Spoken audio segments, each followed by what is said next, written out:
let's spread some life across the galaxy. We are searching for extraterrestrial life and can't seem to find any. Maybe it's time to take matters into our own hands. And instead of debating whether there is life anywhere else besides Earth, why not just make it so that there is? I'm not talking about colonization by humans, but at least sending microbes to other planets. At first glance, the idea might seem completely absurd, for several reasons. First of all, how do we spread this life? Especially if we're talking not just about the scale of the solar system, but the entire galaxy. We haven't exactly figured out interstellar travel yet. Next, how is this life supposed to survive the journey and then adapt to its destination? And of course, why even do it in the first place? We usually try to sterilize spacecraft as thoroughly as possible, especially those heading to bodies where there's even the slightest chance of life existing now or in the past. What if we send microbes somewhere that already has its own ecosystem and we end up destroying it? Yeah, there are a lot of questions, but surprisingly, there are answers and counter-arguments to all of them. What's more, these aren't just the kind of ideas you discuss at 3 a.m. with your friend, but rather ones that are actually published in scientific journals.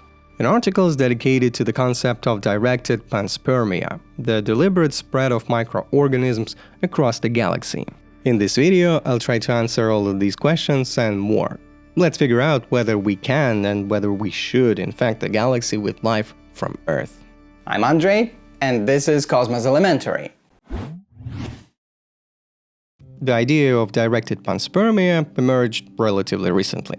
Some sources claim that the first to write about it in scientific literature were Iosif Shklovsky and Carl Sagan in 1966. Others point to a 1973 paper by Francis Crick and Leslie Orgel. The paper is titled Directed Panspermia. But as it often goes, the idea was already explored earlier in science fiction.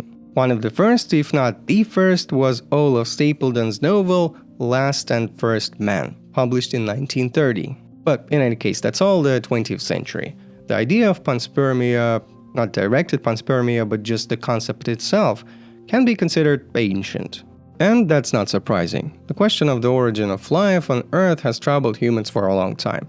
It is believed that the term panspermia, derived from Greek words meaning all and seed, was coined by the Greek philosopher Anaxagoras, who lived in the 5th century BC. He suggested that the seeds of life could exist throughout the universe and travel between planets. Similar ideas were proposed by philosophers who lived even earlier, such as Thales of Miletus and Anaximander of Miletus. Scientists of the 19th century and later the 20th century also wrote about this, considering panspermia as a possible explanation for the origin of life on Earth. And here I need to make an important clarification. Panspermia was considered specifically as a hypothesis for the origin of life on Earth. However, it doesn't answer the question of how life originated in the first place, how non-living became living. But this hypothesis does not aim to address that issue. For a long time, many dismissed panspermia, perhaps partially because it doesn't address the question of life's origin, and partially because it wasn't clear whether it was even possible. Plus, much of the data we now have simply didn't exist back then. However, in recent decades, the idea has been gradually making a comeback, and there are good reasons for this. The entire process can be derived in 3 main stages. First, organisms must leave the donor planet and survive. Secondly, they must travel from the donor planet to another planet and survive. And finally, they must land on the new planet and survive. Is all of this possible? In the past, we had no answers for any of these points, but now the situation is different. As for the possibility of living a planet, microorganisms don't necessarily need rockets. They've been found even in the higher layers of the atmosphere, at altitudes of tens of kilometers in the stratosphere. There were experiments using aerogel to capture particles at the altitude of the ISS orbit, searching for traces of life in them. The experiment is called Tanpopo, and the experiment is relatively recent, and some of its data are still being analyzed. Another common scenario is a collision of a sufficiently large body with a planet, resulting in debris being ejected into orbit, which could contain microorganisms. The fragments could even gain enough velocity to escape the planet's orbit and travel to other planets. The second question, which couldn't be answered through direct experiments until the space era began, is whether any microorganisms can survive in outer space. This is where extremophiles are often mentioned, organisms that are capable of surviving in extreme conditions. Such experiments have been conducted, and there are examples of microorganisms surviving in space. For example, one species of Lichens survived after being in space for over a year and a half. And within the already mentioned Tanpopo experiment, it was shown that extremophilic bacteria, such as this, survived after 3 years in space, even with minimal protection from ultraviolet radiation. Speaking of ultraviolet radiation, a major problem in space is the various types of radiation that could easily kill microastronauts, if microbes are, say, right on the surface of a rock fragment. In some other experiments, ultraviolet radiation killed microorganisms in space. But still, there is a solution. Microorganisms don't necessarily have to stay only on the surface of an asteroid. At a certain depth, they could survive a long journey through space. This concept even has its own name, Panspermia, from the Greek word lithos meaning stone. In conclusion, based on space and laboratory experiments, it can be assumed that extremophilic organisms can survive for long periods under a protective layer of rock. The third stage is landing on a planet. Do objects from space fall to Earth? Of course, including ones large enough to not completely burn in the atmosphere and make it to the surface. If again, our microorganisms or spores were on the surface of a space rock, the high temperatures generated by atmospheric friction during high-speed entry would most likely kill any life as we know it. But we've already started considering the lithospermia scenario where the organisms are hidden inside. It is true that the outer layers of a body entering the atmosphere heat up significantly, but in the case of our planet, this stage is very brief. It can last only a few seconds. From meteorites found on Earth, we know that often only a thin outer layer melts. Sometimes it's just a few millimeters. Also, the body can cool down quickly enough that the inner layers can remain cold enough to protect whatever is inside. So again, it's not necessarily the case that atmospheric entry would have to kill the organisms inside a cosmic rock. We also know that rock from one planet can end up on another. A prime example is Martian meteorites, pieces of Mars rock that were ejected into space and after wandering through the solar system ended up on Earth. It's a shame that we haven't found any signs of life on them yet. That would have been a very strong argument in favor of panspermia. Many will remember the famous Martian meteorite ALH 84001, in which certain formations resembling microorganisms were found. I dedicated a separate video to this story, so feel free to check it out if you haven't seen it yet. In short, it's still most likely that these are not signs of life. In any case, we can clearly see how rock can be transferred from one planet to another. This is true within a single planetary system. Another recent discovery that could support the panspermia hypothesis is the detection of the first interstellar objects passing through our system, such as the object Oumuamua and the comet Borisov. Yes, we only recently discovered the first objects of this kind, but most likely guests from other systems, though only rocky and icy ones, not ones with big black eyes, are regularly passing through. So, material from other planetary systems can also reach us. What if it contains extraterrestrial microbes? We've discussed 3 stages, but it seems there is a 4th missing. After the organism arrives on a planet riding on a rock, it will also need to survive. At this point, the reasoning becomes more difficult. If we assume that the phenomenon of panspermia is widespread in the universe and bodies with microorganisms fall onto other bodies fairly often, then in a small percentage of cases they might end up in conditions where they could survive. But we at least can get some estimates by studying our own solar system. Since we haven't found life anywhere other than Earth, we can only consider the question of whether organisms from Earth could survive on other bodies in the solar system. Experiments in which conditions similar to those on Mars were created in labs have shown that some lichens can survive in these conditions for at least several days, and possibly even longer.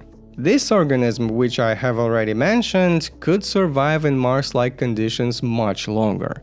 By the way, they have been nicknamed Conan the Bacterium, like Conan the Barbarian. While I was researching this topic, I came across an interesting article in which the authors, through modeling, tried to determine if there is a chance for Earth organisms to survive in the ocean of Enceladus. They used available, albeit limited, data on the conditions on Enceladus and the properties of the subsurface ocean, along with modeling. The examined group of organisms living on Earth in water with the same pH as that of the water on Enceladus, according to current data. Using simulations, they tested whether these organisms could maintain chemical reactions and produce the necessary substances for continued existence. In this study, the answer was negative. Although, of course, our data on Enceladus are limited, and simulations do not give us the final answer. But the study raises an important question. Could life that developed on a specific planet under specific conditions be inseparably tied to the geochemistry of that planet, making it impossible to transfer to another planet, even one with otherwise favorable conditions? This question will continue to be studied further, and the conclusions of this study are not absolute. And we have other examples with the conditions on Mars.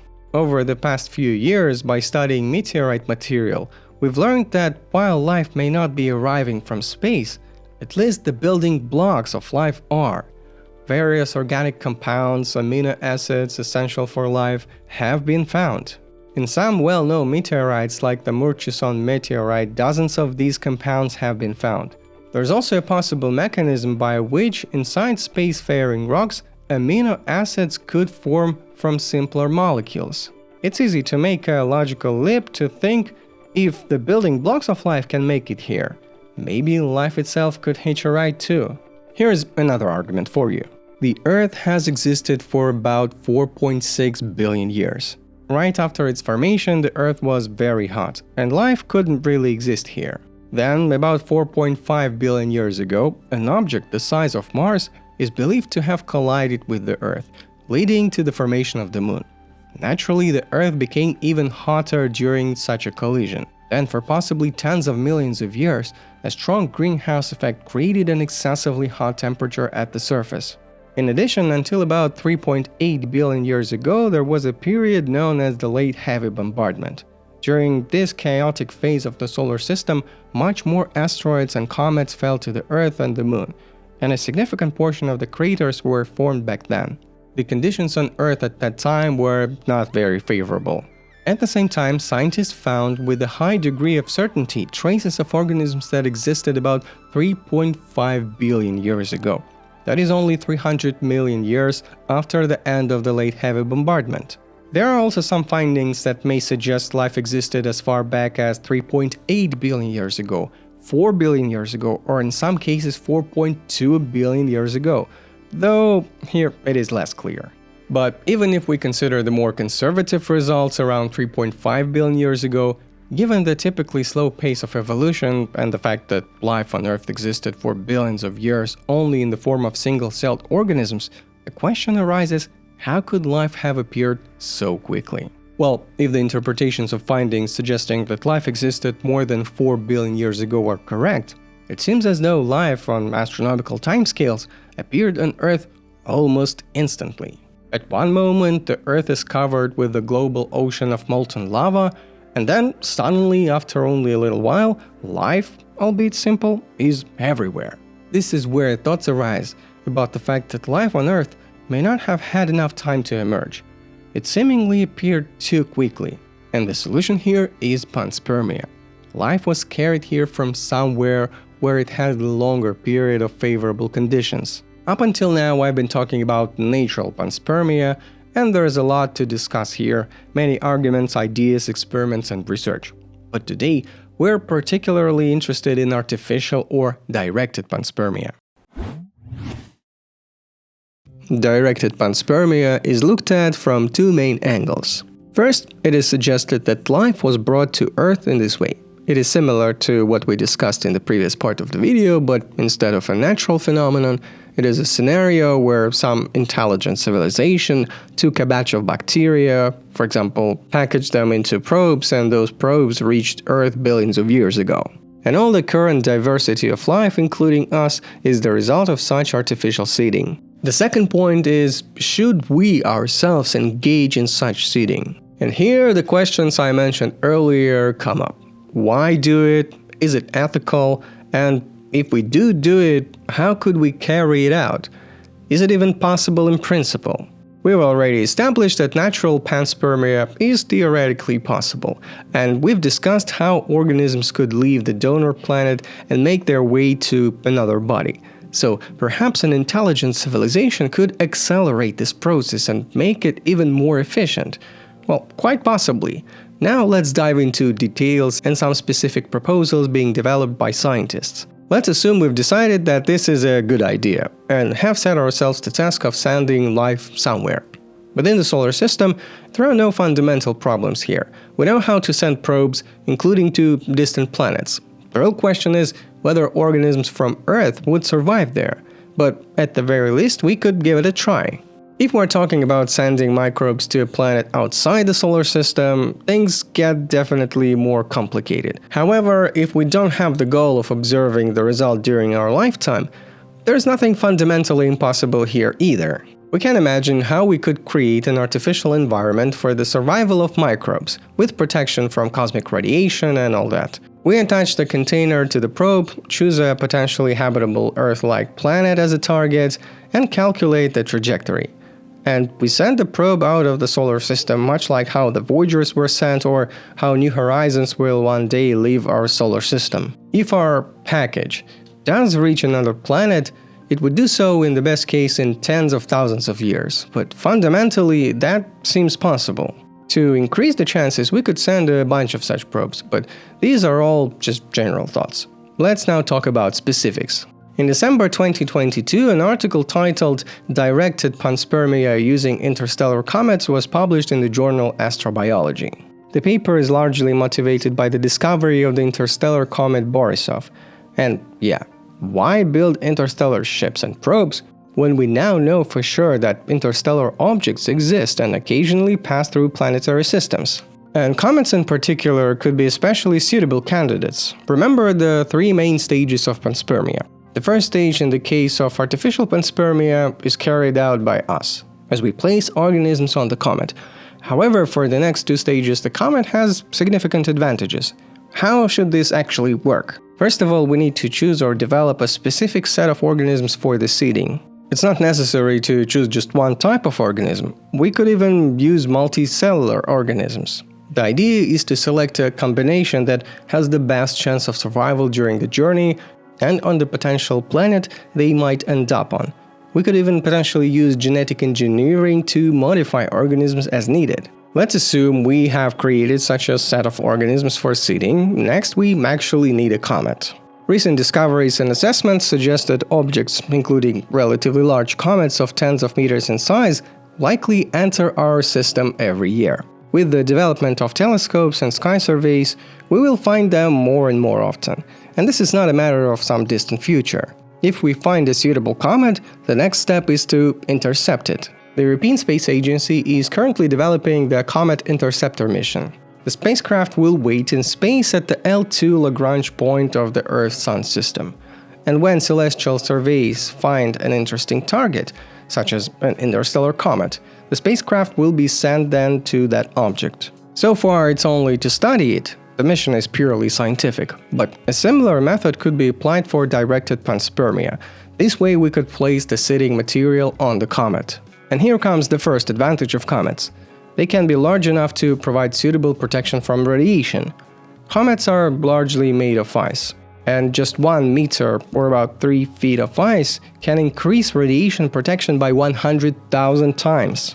There is a type of spacecraft called penetrators. They crash into the surface of a body at high velocity and essentially bury themselves or part of their structure beneath the surface. We can make a spacecraft with containers with organisms that would impact the comet at high relative velocity and bury themselves under the protective layer of ice. This way they could survive during the long journey to another system. So we've placed the organisms on the comet. Next, since the comet is interstellar, it leaves the boundaries of our solar system and continues its journey through the galaxy. We won't be expecting quick results though. At the speed of comet Borisov, it would take about 40,000 years to reach the nearest planetary system, if it were heading in the right direction, which is unlikely. In 500 million years, such a comet could have crossed a distance equal to the radius of our galaxy. During that time, it's quite likely that it would have passed through other systems several times. Here is the second advantage of comets for directed panspermia. Comets, made of ice and dust, heat up when they approach a star and lose some of their mass. This mass, in the form of gas and dust particles, can remain in the system. Over time, some of this material may end up in the atmospheres of planets that pass through these cometary remnants as they move along their orbits, and eventually on their surfaces. So we have a mechanism here for delivering organisms to another system, and even directly to a planet. It could take a very long time and requires a lot of luck, but it's not fundamentally impossible. We cannot do this right now, but it will be quite achievable in the relatively near future. There are also more speculative ideas about how to increase the efficiency of using comets. Instead of just dropping the seeding material and hoping that the comet will eventually reach somewhere, we could try to influence its trajectory and direct it, for example, toward a relatively nearby system where planets potentially suitable for life are known to exist. Methods for altering the trajectory of small cosmic bodies are currently being actively discussed, including for protecting Earth from potential threats from space. Not that long ago, the DART mission concluded a test to alter the trajectory of an asteroid through collision, but there are also other methods, such as using solar sails, ablation, gravity tractors, and more. In general, this is also theoretically possible, although it's more complex and expensive. By the time this becomes easier, we might already be able to better assess conditions on planets and other systems, allowing us to send life not basically blindly, as we would have to do now. There are other ideas as well. For example, one described in this paper, also published in the journal Astrobiology. The author of this paper is the famous geneticist George Church. Instead of waiting for suitable comets or building large spacecraft, he proposes launching billions of microscopic probes with organisms for seeding. The idea, and especially some of its details, is quite extravagant. George Church is indeed known for some bold ideas. For example, he once proposed resurrecting mammoths or using DNA to find dark matter, but he's also a well-respected scientist. He developed the first method for direct DNA sequencing, and some even call him the father of genomics. But what exactly does his proposal entail? Unlike previous options, this approach focuses on delivering the seed material to its destination not in tens of thousands of years, but rather in tens of years. As one of the inspirations, George draws from the Breakthrough Starshot project, which I've mentioned before. As a part of this project, they plan to send many small probes to Alpha Centauri system. The mass of each probe will be only a few grams. It will carry a small amount of equipment for communication and imaging. The probes are proposed to be accelerated using a light sail and a powerful laser installed on Earth. In theory, this could accelerate the probes to 20% of the speed of light, allowing them to reach Proxima Centauri in just a couple decades. The project is still far from implementation, and a lot of problems need to be solved first. But could we theoretically use these probes for directed panspermia? The problem is that with such enormous speeds and the nature of potential probes, they are not designed for landing on the surface of a planet. This mission is planned purely as a flyby. Launch 1,000 small probes, hoping that at least some of them will reach Proxima Centauri. Take some photos, gather some information, send it back home, and then they will continue journey in the depths of the galaxy. Even with the mass of just a few grams, at 20% of the speed of light, if these probes were to collide with a planet, the energy released would be comparable to 1/8 of the power of the bomb used on Hiroshima. Microorganisms wouldn't survive that. And if we add tech for deceleration, it would complicate the whole mission. Therefore, George Church suggests taking a similar approach to Breakthrough Starshot, but changing one key aspect, making the probes microscopic, for example, 1 billion times less massive than Starshot probes. To accelerate them, a much smaller sail and less powerful laser would be required, and upon impacting a planet, the collision would be much less intense. If 1 billion of these probes are launched, it's quite possible that organisms on some of them might ultimately survive. He suggests even crazier ideas, such as genetically modifying organisms so they could send us a signal, for instance, by giving them the ability of bioluminescence. If they survive and can reproduce quickly, they could eventually cover the entire planet, and we might be able to detect the light emitted by these organisms. Of course, there are many ifs and buts involved, and overall this is still a rather extravagant idea for now, but it does sound interesting. Still, the option with comets currently sounds more realistic. And now we come to one of the main questions, not whether we can, but whether we should send organisms to other planets. In fact, even discussing how to spread life to other planets might seem strange, considering modern planetary protection policies. Currently, we are doing everything possible to avoid accidentally introducing microorganisms from Earth to celestial bodies, where life might potentially exist or may have existed in the past. These include objects like Mars, Europa, Enceladus, and some others. For instance, Mars rovers are assembled in so-called clean rooms. However, we still cannot achieve 100% sterilization of the spacecraft, so the protocols allow for a certain maximum permissible level of contamination. Orbital spacecraft, like the Cassini mission for example, are intentionally directed to burn up in the planet's atmosphere at the end of their mission to prevent accidental contamination of bodies like Enceladus with Earth organisms. There are of course serious reasons for these precautions. The question of whether there is life anywhere else besides Earth is one of the most fundamental questions we seek to answer. And we wouldn't want to compromise such an important discovery. The more confidence we have that if we find something, it is something native and not something we've introduced ourselves, the better. And of course, what if life really exists on Mars and Europa, and we contaminate it, disrupt the ecosystem, and end up killing organisms that have been living for billions of years? Similar concerns exist regarding directed panspermia in the galaxy. Who knows what kind of damage we might cause with our microorganisms, say on a planet where life is just beginning to form, or how we might alter the natural course of evolution. Do we have the right to do this?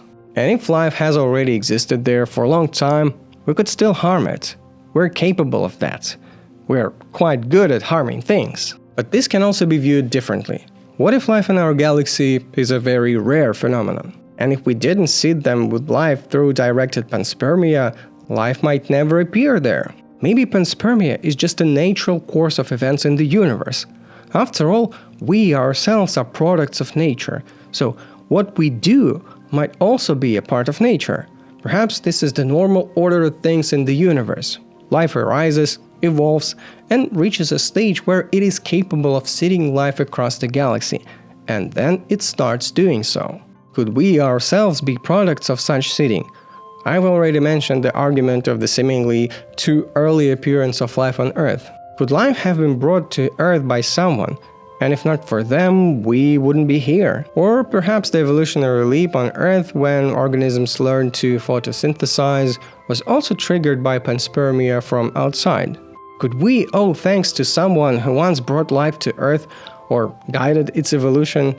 And if we start doing this ourselves, will someone thank us for it in the future? If we recall the discussion about the Fermi paradox and the Great Filter from one of my previous videos, and the fact that we don't yet see other civilizations in the universe, maybe this is the part of the cycle.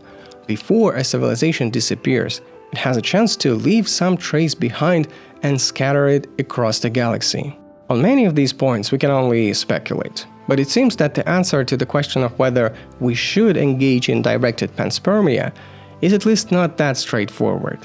There are arguments both for and against, and it's worth thinking about this before we have the ability to do it easily. Or perhaps we have already done it. And on the Voyagers flying right now, there is a colony of microorganisms that will one day fall on a planet and start a new cycle of life on an unknown world.